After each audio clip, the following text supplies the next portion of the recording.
Halo semua, selamat datang di channel Muhammad Iqbal Pratama.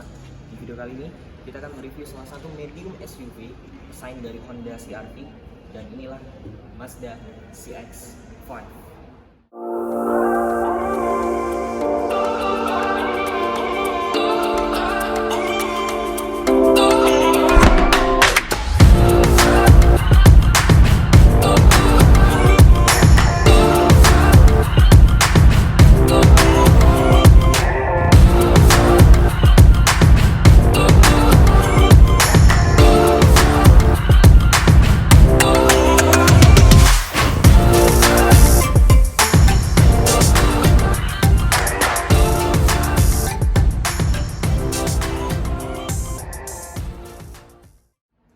Ini merupakan Mazda CX-5 generasi kedua dan merupakan yang facelift juga. Dia menggunakan konsep Kodo design generasi terbaru Mazda di bagian depan, dan bisa lihat grillnya dia sedikit lebih besar daripada sebelumnya, daripada generasi sebelumnya, dan sedikit agak menyorot ke bagian belakang. Terus ada aksen chrome yang mengelilingi grillnya. Dan bicara soal lampu, dia menggunakan proyektor LED dilengkapi dengan DRL di bagian dalam, dan lampunya tersebut sudah menggunakan teknologi adaptive LED headlight. Nah, berlanjut ke bagian bawah. Di bagian bawah terdapat sebuah fog lamp yang memang ini sedikit kecil, tapi dia sudah menggunakan teknologi LED di bagian fog lampnya. Berlanjut lagi, di sini ada sensor parkir 4 titik di bagian depan, karena mobil ini sudah menggunakan sistem keamanan Eye Active Sense dari Mazda. Nah, di sini kita bisa lihat bonetnya ini panjang, jadi menegaskan bahwa desainnya itu dinamis tapi sporty. Nah, bicara soal mesin, Mazda sendiri pada tahun 2012 memperkenalkan teknologi Sky Active. Sky Active sendiri diperkenalkan Mazda pertama melalui Mazda CX-5 dan berlanjut ke generasi kedua. Apa bedanya? Kita lihat di bagian mesin.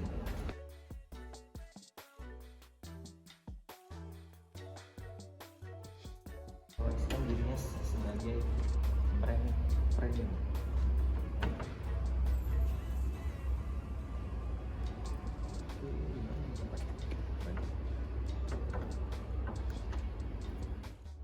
Mesin yang digunakan berkapasitas 2500 cc 4 silinder non turbo, jadi mesinnya masih NA, menghasilkan tenaga 190 PS dengan torsi 251 Nm.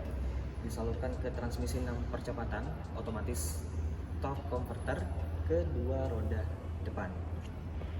Mesin ini menggunakan teknologi Sky Active, jadi ini generasi Sky Active dari Mazda yang terbaru juga. Mazda melakukan upgrade atau revisi kepada mesinnya melalui berbagai komponen yang sedikit diubah di dalam mesin ini. Memang mesinnya masih sama seperti Mazda CX-5 generasi pertama, tapi ada sedikit perubahan di bagian mesinnya. Nah, hal yang saya notice di sini adalah Mazda mengklaim dirinya sebagai brand premium dari pabrikan Jepang. Tapi kalau bisa di bagian kap mesinnya itu ditambah pegas hidrolik supaya ketika kita membuka kap mesinnya itu sedikit mempermudah akses, karena ini cukup membuat effort yang pada pemilik mobil ini. Ban yang digunakan berukuran 19 inci dengan profil ban 225/55R19. Velgnya sendiri berukuran 19 inci dan warnanya itu grey, dilapisi sedikit dengan aksen berwarna silver. Nah, by the way, mobil yang kita review sekarang itu adalah varian Elite. Jadi Mazda itu di Indonesia, Mazda CX-5 sendiri di Indonesia memiliki 3 varian. Elite sebagai varian flagship, terus ada GT dan Touring sebagai varian yang paling bawah. Nah, beranjak ke bagian samping, di bagian sini kalian bisa lihat ada upper fender berwarna hitam doff yang mengelilingi ban sampai ke bagian fender di sini. Terus yang saya suka lagi adalah penempatan spion di mobil ini sedikit agak menjorok ke bagian belakang. Itu bagus karena membuat visibilitas atau blind spot dari pengemudi itu lebih minim. Lanjut lagi ke bagian belakang. Di sini ada siluet Mazda CX-5. Memang ini generasi kedua dari Mazda CX-5. Tetapi dengan desain yang dibilang Mazda itu berubah, tapi tidak merubah secara signifikan. Dia melakukan evolusi saja. Jadi dari jauh Anda itu masih bisa mengenali bahwa ini adalah Mazda CX-5. Ke bagian belakang. Di bagian belakang sendiri masih desainnya itu membulat khas Mazda CX-5. Di bagian atas kalau misalnya ada antena model Sarfin, terus ada spoiler, ada motor stop lamp, ada rear defogger, dan juga ada rear wiper belakang. Terus lampunya Mazda terbaru dia membulat di bagian sini. Lampunya sendiri sudah menggunakan teknologi LED, tapi untuk lampu sen dia masih bohlam biasa di bagian sini. Lampu mundur dia masih menggunakan sudah LED di bagian sini, dan ada reflektor di bagian sisi dalam lampunya. Terus di bagian bawah ada reflektor dan ada 4 lagi sensor parkir karena mobil ini memiliki teknologi Eye Active Sense dari Mazda. Di bagian bawah juga terdapat 2 muffler yang saya suka adalah muffler yang digunakan di Mazda CX-5 menggunakan bentuk yang original atau yang asli, jadi tidak fake seperti mobil-mobil brand premium dari Jerman. Oke. Di bagian luar, Mazda CX-5 memang memukau. Tampilannya itu memberikan bentuk yang dinamis, sporty, dan juga elegan. Nah, di bagian dalam kita akan lihat bagaimana interior yang digunakan atau bahan material yang digunakan oleh Mazda terhadap CX-5 generasi kedua ini. Sebelum kita masuk ke bagian dalam, kita lihat di bagian sini dia terdapat akses smart key. Jadi mobilnya sudah dilengkapi dengan kunci keyless smart key. Jadi membuka pintunya tinggal klik tombol yang ada di bagian sini. Inilah kunci dari Mazda CX-5. Kalian bisa lihat kuncinya memang tidak seperti kunci Mazda yang baru. Dia masih menggunakan kunci Mazda yang lama. Di sini ada untuk tombol unlock dan lock, terus ada untuk membuka electric power tailgate. Jadi pintu bagasinya itu sudah menggunakan electric power tailgate. Nah, untuk masuk ke bagian dalam, kalian tinggal klik tombol yang ada di sini karena dia sudah keyless smart key. Ini posisi pintu terbuka. Jadi saya tutup. Kalian tinggal klik tombol ini dan pintunya akan terbuka. Oke, sebelum kita masuk ke bagian interior dalam, kita bahas dulu yang ada di bagian door trim sini. Untuk pemilihan bahan di bagian sini, di bagian atas dia menggunakan bahan soft touch dengan real stitching yang asli. Terus door handle-nya berwarna chrome yang agak sedikit doff. Di bagian armrest-nya sini dia soft touch di bagian sini. Terus tapi kalau di bagian sini memang plastik ya, plastik keras. Tapi yang saya suka adalah dia tidak menggunakan jahitan palsu di sini. Semuanya jahitan asli di sini. Dan di bagian bawah ada door pocket serta ada 1 buah cup holder. Terus yang menariknya lagi, speaker yang digunakan oleh Mazda CX-5 yang varian Elite sudah menggunakan audio dari Bose. Dan untuk keempat jendelanya sudah menggunakan all auto. Jadi semuanya jendelanya sudah all auto. Ada electric mirror dan dilapisi dengan bahan black gloss. Oke, kita lanjut ke bagian dalam karena di interiornya sangat memukau sekali. Oke, masuk ke bagian interior. Yang saya notice di sini adalah attention to detail yang digunakan oleh Mazda terhadap interior Mazda CX-5 terbaru ini. Karena ini memang sangat berubah jauh drastis ya dari generasi sebelumnya, mulai dari penempatan dashboard, penempatan head unit, mulai dari penempatan kisi-kisi AC, dan ada panel kayu di sini, aksen panel kayu, dan ada aksen panel silver lagi di bagian bawahnya. Terus untuk pemilihan bahan material yang digunakan oleh Mazda CX-5 terbaru ini, di bagian atas ini bahannya soft touch, di bagian sini juga soft touch, sampai ke bagian bawah ini soft touch. Yang hanya hard pass itu hanya bagian ini. Itu hanya merupakan material yang hard plastik. Terus juga sampai ke bagian atas ini dia soft touch. Oke, Sebelum kita bahas entertainment atau fitur-fitur yang ada di dalam kabin mobil ini, kita coba dulu posisi mengemudi di sebuah SUV medium ini. Karena Mazda itu terkenal sebagai mobil yang mengedepankan sisi fun to drive dari kendaraannya. Nah, untuk pengaturan setir, dia sudah bisa tilt dan teleskopik yang jangkauannya itu jauh.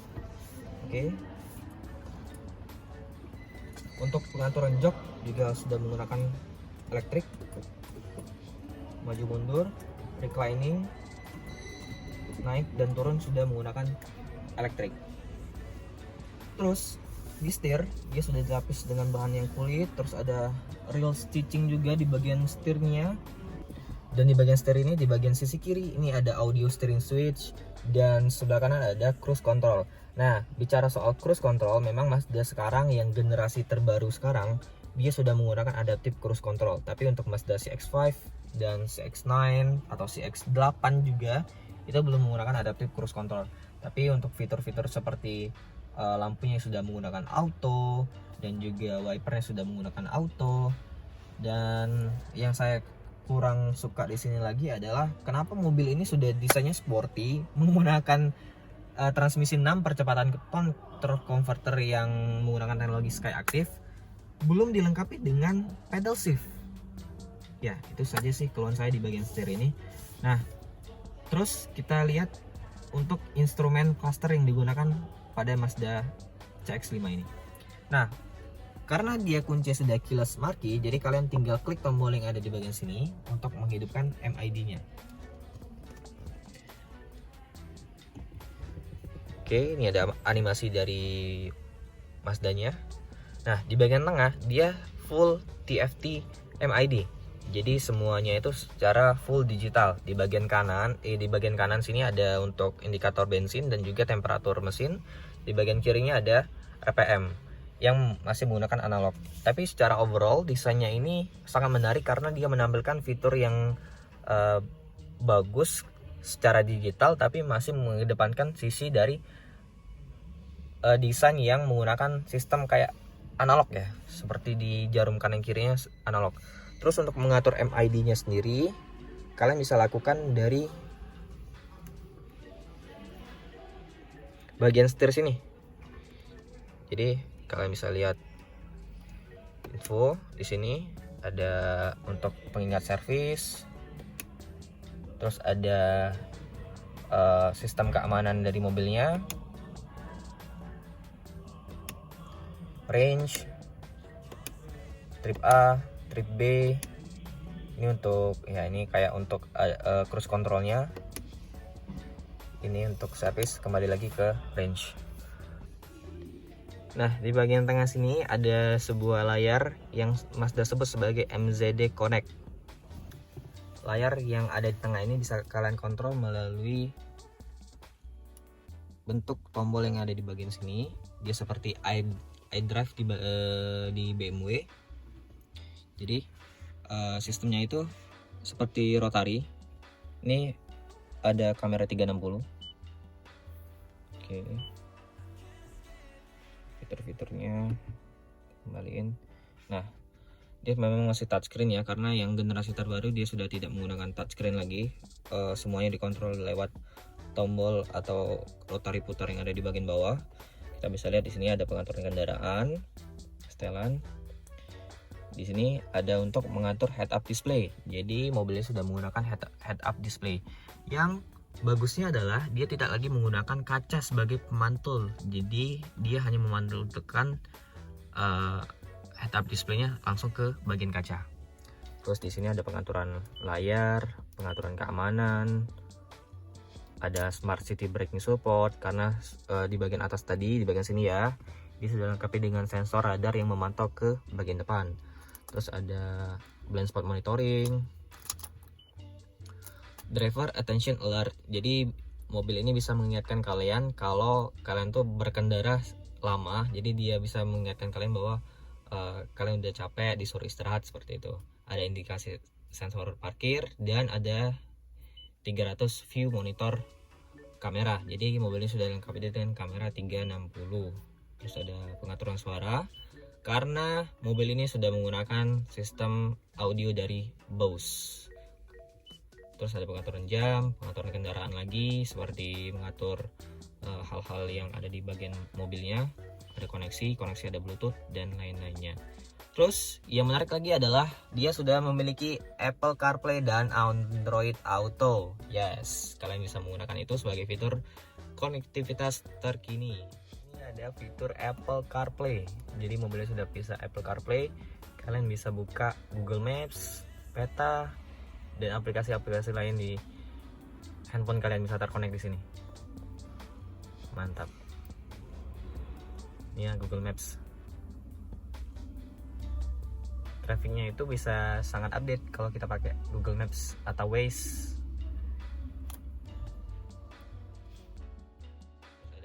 Sistem kalian bisa mengatur bahasa dan lain-lainnya. Oke, mungkin sekian itu aja untuk yang MZD Connect. Kita berlari ke bagian bawah, ada kisi-kisi AC, dan di bagian bawahnya lagi ada untuk pengingat safety belt. Dan di bagian bawah lagi ada AC. AC ini udah menggunakan teknologi digital auto climate control dual zone. Jadi suhu penumpang pengemudi dan penumpang bagian depan itu bisa diatur secara individual. Dan di bagian sini ada tempat laci penyimpanan dan ada power outlet di bagian bawah. Terus untuk sisi transmisinya ini dia dibalut dengan kulit, ada aksen aluminium di bagian sini. Dan ketika kita masuk ke gear mundur, dia langsung masuk ke sistem kamera 360 nya. Untuk sistem transmisinya dia itu bisa menggunakan mode Triptonic. Jadi Triptonicnya itu untuk naik gigi itu ke bagian bawah, dan untuk menurun gigi dia ke bagian atas. Ini sama seperti mobil-mobil premium dari Eropa, tapi sayangnya memang tidak dilengkapi dengan pedal shift. Di bagian sini ada driving mode, tapi sayangnya driving mode hanya tersedia untuk mode sport, tidak untuk eco dan lain-lainnya, cuma ada sport dan normal. Dan di bagian sini ada rem parkirnya sudah menggunakan elektrik dan juga dilengkapi dengan auto brake hold. Ada MZD Connect. Di bagian sini untuk kepraktisan dia ada 2 buah cup holder, dan laci penyimpanannya ini cukup luas. Ada tray di bagian atasnya, dan di bagian bawahnya ada 2 port USB dan 1 colokan 12 volt. Oke. Untuk segi kepraktisan lagi di bagian sini ya, di pintu tadi ada door pocket dan juga cup holder. Di bagian sini ada chip penyimpanan yang sudah soft opening, dan bagusnya sudah dilapisi dengan bahan sejenis Bludru. Sama untuk door trim penumpang sebelah kanan terdapat juga 2 buah tempat penyimpanan di bagian bawah, cup holder dan juga door pocket. Nah, Mazda memang terkenal sebagai mobil yang fun to drive. Kabin ruangan depannya sangat memukau dengan pemilihan material, attention to detail. Tapi Mazda itu terkenal juga sebagai mobil yang memiliki akomodasi penumpang yang tidak lega di kelasnya, dan juga akomodasi barang yang tidak terkenal lega di kelasnya. Sekarang coba kita lihat ke bagian belakang. Oh ya, salah lagi lupa. Mobil ini sudah memiliki sunroof. Tapi belum panoramic sunroof seperti CR-V. Sunroof sendiri tersedia hanya di varian Elite. Jadi di varian GT dan Touring itu belum ada sunroof. Jadi sunroofnya itu bisa dibuka. Tapi memang bukanya tidak terlalu lebar ya. Dan bisa ditutup kembali. Nuansa kabinnya sendiri di bagian dashboard dan interior ini hitam, jadi terkesan mewah dengan wooden panel. Terus juga nuansa di bagian atasnya karena dia menggunakan warna putih, jadi nuansanya itu lega. Ditambah lagi ada sunroof di bagian atas. Nah, untuk visibilitas sendiri memang saya sudah bilang tadi, di bagian sisi pengemudi karena spionnya itu agak menjorok sedikit ke bagian dalam, jadi visibilitas blind spot itu sangat baik di bagian sisi pengemudi ini. Terus juga untuk dashboardnya cukup rendah, jadi untuk visibilitas ke depan sangat luas.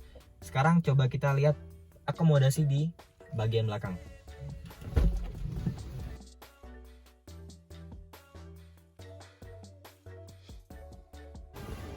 Untuk di bagian belakang sini, kita bahas dulu door trim yang ada di sini ya.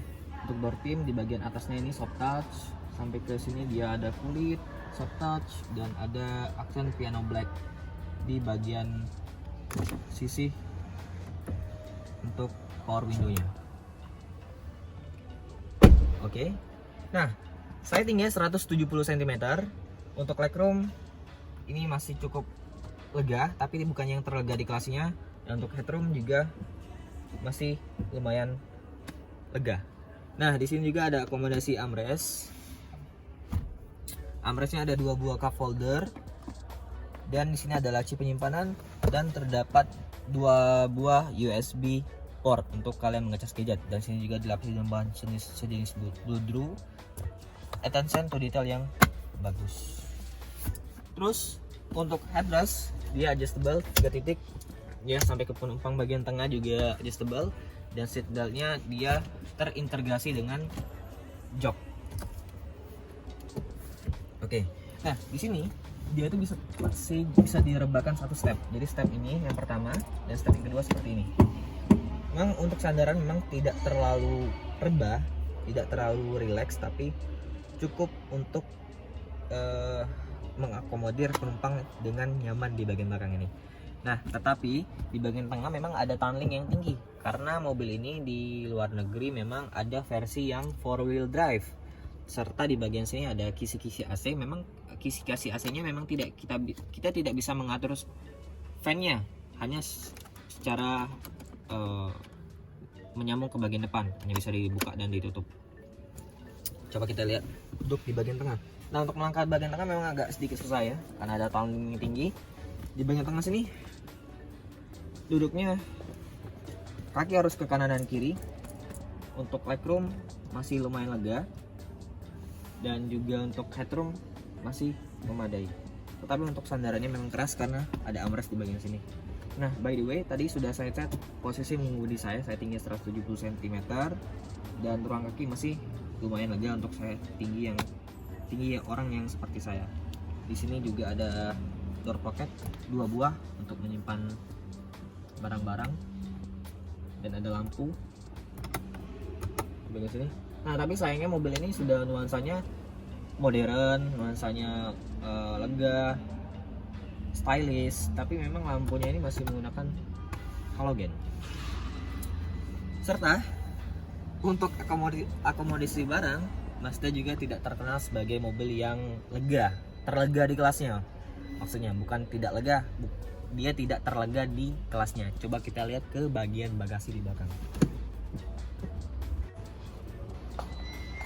Nah, untuk bagian belakang, karena dia kuncinya sudah keyless dan dia sudah bisa membuka dengan power back door. Jadi dikunci, kalian bisa membukanya dengan power back door, dan juga di bagian dalam tadi bisa ada tombol switchnya untuk membuka power back door. Tapi di sini juga bisa dibuka secara elektrik. Pembukanya juga cukup cepat. Oke, di sini tersedia tray untuk melindungi barang bawaan kalian, dan juga untuk akomodasi di sini memang dia tidak selega CR-V, tapi sudah mengakomodir kebutuhan kalian untuk membawa barang yang cukup banyak juga di bagian sini. Kapasitasnya sendiri kalau tidak salah itu sekitar 400-an liter, jadi memang tidak terlalu besar. Nah, kita lihat di sini detailnya di bagian sini ya, dia bisa dibuka. Dia ada ban serep yang tipenya itu space saver, jadi ukurannya tidak sama seperti yang digunakan di keempat roda. Ada toolkit di bagian sini dan ada dongkrak juga di bagian situ. Oke. Terus di sini masih ada tempat untuk penyimpanannya, masih bisa dibuka penyimpanannya di kiri dan di kanan. Tuh. Terus ada hook di sini. Bukan, ini colokan 12 volt. Jadi kalau kalian ingin pakai vacuum cleaner juga bisa dicolok di sini. Nah, ini menariknya. Bangku baris kedua itu bisa dilipat dari sini. Ini sangat praktis sekali. Jadi kalian tidak harus ke bagian depan untuk membuka kursi di bagian tengah. Jadi tinggal klik di sini. Nah, pembukaan juga dia 40, 20, 40. Jadi yang tengah sini bisa pisah seperti itu. Ini satu lagi nih. Nah, ini yang saya suka dari CX-5. Ini terdapat, kalau kalian beli mobil ini, ada karpetnya premium sekali, bentuknya seperti ini. Dan untuk akomodasi barang, kalau bagian belakang yang udah dilipat seperti ini memberikan space yang sangat lega. Kalian bisa membawa sepeda, barang-barang yang panjang bisa ditaruh di bagian bagasi ini. Dan tutupnya juga tinggal klik tombol yang ada di bagian sini. Sangat praktis mobilnya. Oke, untuk bagian suspensi belakang, mobil sudah menggunakan suspensi double wishbone, dan juga untuk keempat roda di mobil ini sudah menggunakan rem cakram, dan pengereman sendiri sudah lengkap dengan rem ABS, EBD, BA sudah lengkap pokoknya semuanya. Jadi untuk dari segi keamanan safety, mobil ini lengkap, memiliki keamanan yang menyeluruh, mulai dari kamera 360, kemudian dari untuk intervensi setir di tol, dan ada fitur cruise control, ada reverse traffic alert, ada rem parkir elektrik, dan semua safety itu sangat mendukung kenyamanan kalian ketika menggunakan mobil ini. Mobil ini dibanderol dengan harga Rp613.800.000 untuk tipe Elite, dan untuk tipe GT dibanderol dengan Rp569.800.000, dan untuk tipe Touring yang paling rendah Rp529.800.000. Itu untuk OTR Palembang. Jadi buat teman-teman yang tinggal di daerah Palembang, untuk yang tipe Elite memang harganya cukup tinggi, mencapai 600 jutaan, tapi memang mobil ini memberikan value yang sangat luar biasa dari segi fun to drive, kemewahan, dan kenyamanan. Oke, buat teman-teman yang ingin beli mobil ini, kalian bisa kunjungi dealer Mazda di Jalan Soekarno-Hatta, dan juga untuk kontak marketing saya taruh di deskripsi. Di sini juga menyediakan pelayanan yang sangat baik, karena untuk dari segi ruang tunggunya sangat nyaman, dan juga dilengkapi dengan tempat servis kendaraan yang lengkap di sini. Jadi dealernya itu besar. Dan mungkin itu saja yang dapat saya sampaikan di video kali ini mengenai review Mazda CX-5 generasi terbaru ini, generasi kedua. Emang dia diluncurkan di tahun 2018 atau 2017, dan ini yang generasi faceliftnya. Sekian aja video kali ini, terima kasih yang udah nonton. Jangan lupa like video ini jika kalian suka, komentar di bawah mengenai Mazda CX-5, dan jangan lupa subscribe ke channel Muhammad Iqbal Pratama. Sampai jumpa di video selanjutnya. Bye bye.